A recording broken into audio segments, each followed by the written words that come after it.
Hey, my name is Michael with Central Alps, and today we're going to be doing a bumper walkthrough video, a bumper review video.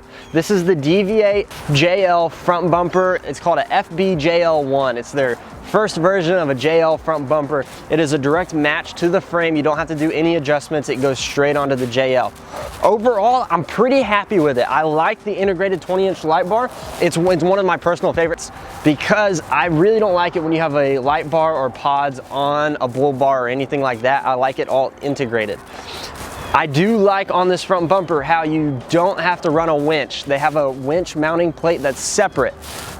So if you're not running a winch, I absolutely love the bumper. But if you try to install a winch, it starts to become a little bit of a pain in the butt. The first issue is once you put your winch on, you've got 4 bolts to mount the plate to the bumper. They supply bolts with Allen heads. You can't get to it. There's not enough space because the winch covers it. So you'll need to get some just regular old 6-point bolts, throw them in there, it'll work.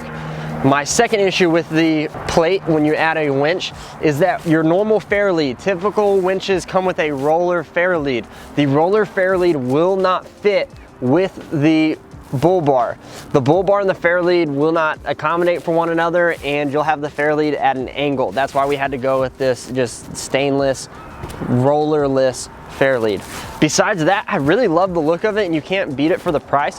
DV8's a great company. They're based out of California. Lots of pros for them, but there's just a little things that were overlooked, like the height of the bull bar, but I love that the bull bar is low.